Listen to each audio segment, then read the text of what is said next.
আগে ভিডিওটা দেখেন। ভাড়া নাই আর কাছে আরে নিয়ে আসছি। আর আমার পরিবার রাত্রে না খাইতে লাগবে, মাটির উপরে দাঁড়াই বলি একেবারে আল্লাহ উপরে। আমার বাসায় এত কটার মতন মনে হয় চাল আছে, কাল হারাম। আমি কইছি বাজান আমি তো আমার কত গাড়ি তুলে না এবার ডালে আইস সারা দিন বাজান গরিব মানুষ। সাথে টাকা না থাকায় কোনো গাড়ি নিচ্ছিল না এই বৃদ্ধা নারীকে। কয়েক ঘন্টা বসেছিলেন কারওয়ান বাজার সিগন্যালে। বিষয়টি দেখে মানবিক কারণে এগিয়ে এসেছিলেন এই রিকশা চালক। ভাড়া ছাড়াই বৃদ্ধাকে পৌঁছে দিতে চেয়েছিলেন গন্তব্যে, কিন্তু মহাসড়কে ব্যাটারি চালিত অটোরিকশা নিষিদ্ধ হওয়ায় তাকে আটকে দেয় ট্রাফিক পুলিশ। ডাম্পিং করে তার রিকশাটি। এতে কান্নায় ভেঙে পড়েন এই রিকশা চালক।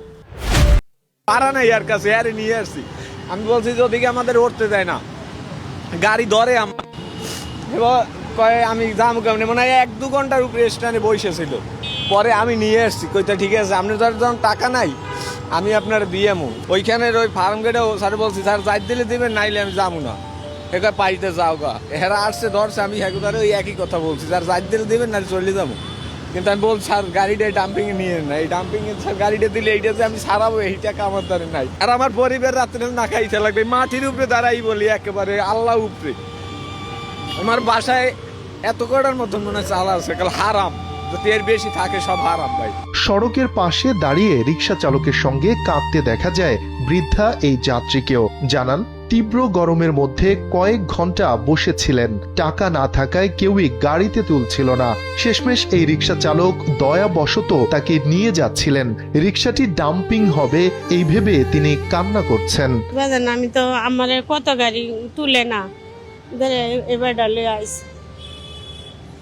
আমার বাসাত উত্তর বাসাত লয়ে গেলে তোমার আমি টেয়া দিব না লেগে বাজান লয়ে আইসি। কিন্তু বেড়া তো জানে নাই না যে গাড়ি আনকাল সারা দিন বাজান গরিব মানুষ। রিকশা চালকের দাবি, কারওয়ান বাজার থেকে ট্রাফিক পুলিশের অনুমতি নিয়ে তিনি বৃদ্ধাকে গন্তব্যে পৌঁছে দিতে যাচ্ছিলেন। পথিমধ্যে ফার্মগেট সিগন্যালেও আরেক দফা অনুমতি নেওয়া হয়, কিন্তু বিজয় সরণিতে গিয়ে ডাম্পিং এর শিকার হলো তার ভাড়ায় চালিত অটোরিকশাটি। একমাত্র উপার্জনের বাহনটি ডাম্পিং হওয়ায় এভাবেই কান্নায় ভেঙে পড়েন এই রিকশা চালক।